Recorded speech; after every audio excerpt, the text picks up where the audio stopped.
Hey, y'all, it's Zach, and this is episode 610 of the Lawyerist podcast, part of the Legal Talk Network. Today, I talk with Karin Conroy about websites, marketing, branding, and why now more than ever, it is imperative that you don't take shortcuts and just do copycat marketing. Newsflash, it's because of AI. Well, we're doing this episode right now because Karin was actually one of the people that started the law firm websites contest. And yesterday, the 30th, we started that contest once again for the 16th year in a row of the best law firm websites competition. So submissions opened yesterday, March 30th, and they close Friday, April 17th. And we will announce the winners of the Best Law Firm Websites 2026, Monday, May 4th. So head on over to Lawyerist.com and you can put your submissions in there. Submit your website. Submit a website you thought was pretty amazing. Submit a website you thought was really amazing. Submit a website that you made with artificial intelligence, which it'll probably not. I mean, I don't know. If it's good, it's good, right? And we will look at all of them, figure out which ones are the best, and come back with a top 10. So make sure you get your submissions in by April 17th. Now, here's my conversation with Karin Conroy.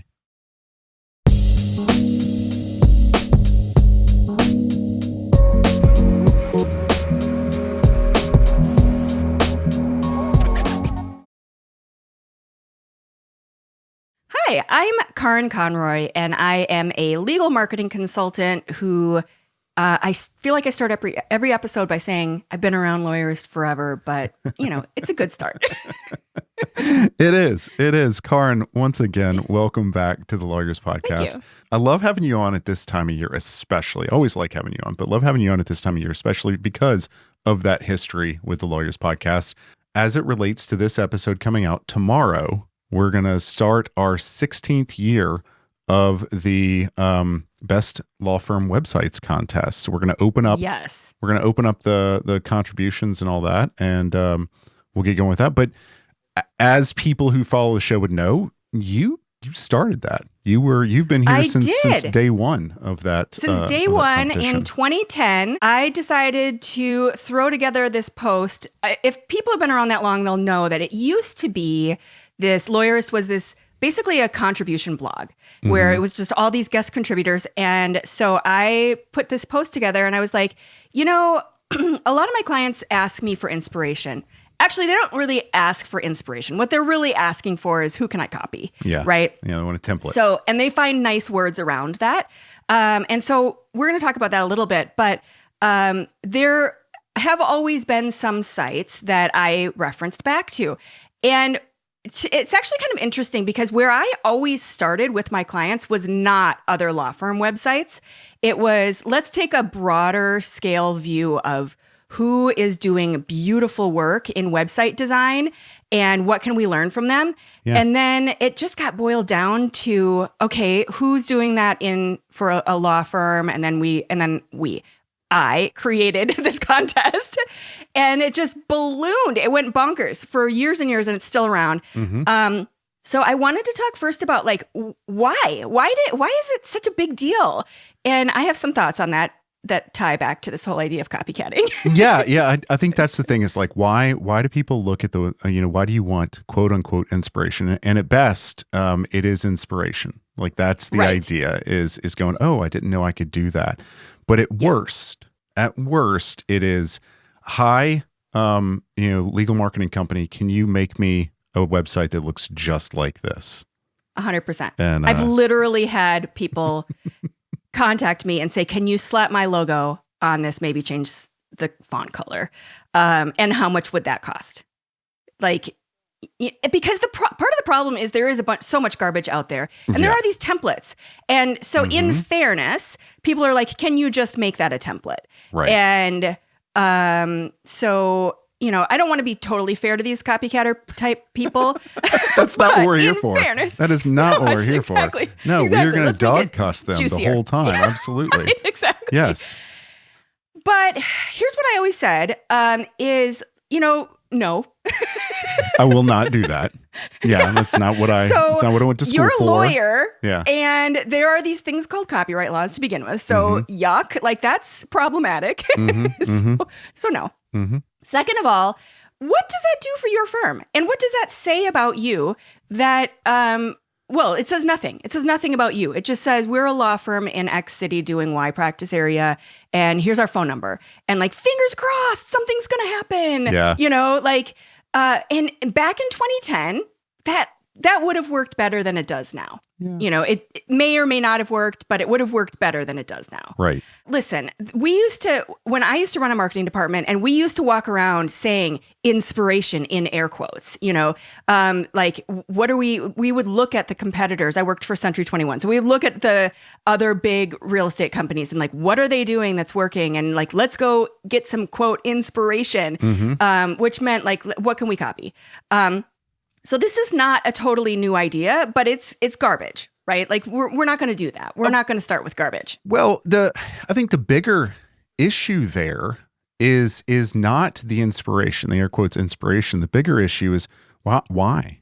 Like, if you're just copying something because you're just trying to copy and paste something, we're really getting into this, and I think we're obviously going to get into this concept a little bit more. Yeah. Like that's AI slop. Before there was AI slop. Exactly. Exactly. It's just crap. Like, why do you want to copy that person's website? Well, because it looks pretty. Is it going to do anything for your company? They seem successful, so maybe that'll make me successful. And so that's part of like my despite that. Right, exactly. So, but I think this is a lot of what happens on social media. This is what happens kind of in the world generally. And so I think that was one of the things I wanted to kind of bring up is that this idea of copycat is not new. Like a lot of people think that's the way forward in marketing. Let me go find someone that I think looks like they're doing it right. And then I'm not quite sure what to do. So let me try to save money and time and effort and whatever. And I'm not sure what that next part is. So I'm just going to try to jump over that and do the same thing. Just shortcut it. Right. And so what we're trying to say is what would that look like if you didn't? What would it look like if you actually use the inspiration? Go on a follow me here. What if you didn't do that? Let's not. Exactly. It's complicated, I know, but the starting point is no. Is don't. Yeah. Yeah. And I also want to start by saying this is not anti-AI.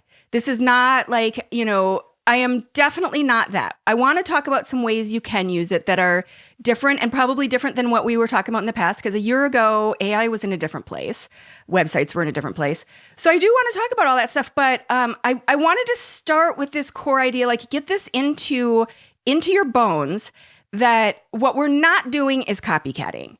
Because that's the opposite of marketing. The point of marketing is to differentiate, to stand out, to position yourself as a different option that's clear and obvious so that when someone lands on whatever it is, even if it's AI, if they ask a question to AI, social media, Google, your website, the answer is clear. And you don't have to work so hard for it. Because you know what happens when the answer's not clear? Now you're competing on price.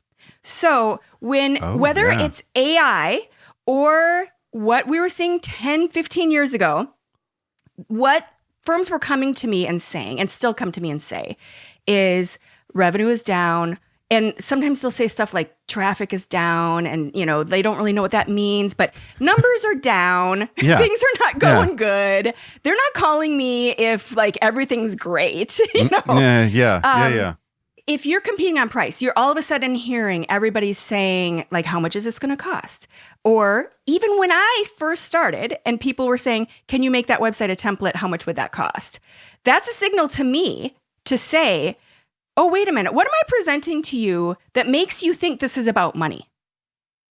Right? So let's reconsider all that so that now all of a sudden people land on your email or in your phone or, those leads come in and they're ready to go. Mm-hmm. So that's where we're trying to go. That is what the point of this is. So I want to go down a really, hopefully short, but really weird tangent. I love it.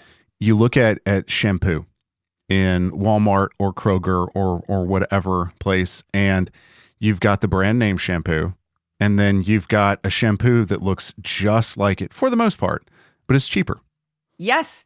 And that's a good point. If you're going to copy, Right. then you're competing on price. And that's Right. not generally what attorneys are going to want to do. But I want to add another thing here so I can bring us out of this tangent quickly. Users of websites, users of our services continue to get more technologically savvy. Yes. And so they're expecting more out of these sites. They're not expecting some BS like, okay, well, here's my first page. It's got no information. I can't help you. I can't help you in any way. Yeah. It's got a phone number. It's got a picture. It's got, I'm a lawyer. Some columns and a gavel. Yeah. They're if they've gotten to your website, they don't want information. They want to act, right? Right.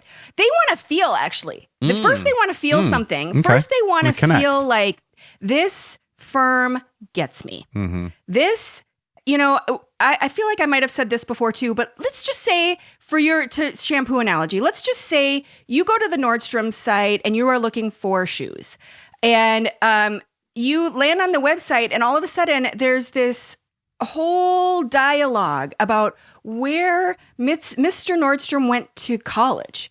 And you're like, what in the world? I need some shoes, right? It's published some amazing stuff on how to Seriously. make shoes. Yeah. Yes, I was in the law review in of college. shoemaking. And yes. Mm-hmm. Okay. And you're sitting there thinking, why would I care about where you went to college? I don't. Yeah. You got to make me care, and you got to show me that there's something in it for me. So first, show me the shoes. And for a law firm, the shoes are that I know what you are going through. I have done this before. I have this experience, right? So number one because we're going to come back to the web. We need to keep kind of coming back to the website idea and the contest and how this all relates to an actual website instead of just marketing theory. So let's talk about it, because I could do that all day. I know we got a limited amount of time. Welcome to the Marketing Theory podcast. Yeah. Right. Okay. So we're on your homepage. We're on the website. Number one, you got 3 seconds. Okay. Yeah. You used to have 3 seconds. Maybe you don't even have that anymore. Yeah. And those 3 seconds may not even be a human. This may be a bot, right? So you got to connect to either a human or a bot saying, I practice this thing, but you don't start with that. It's, I understand the problem. I understand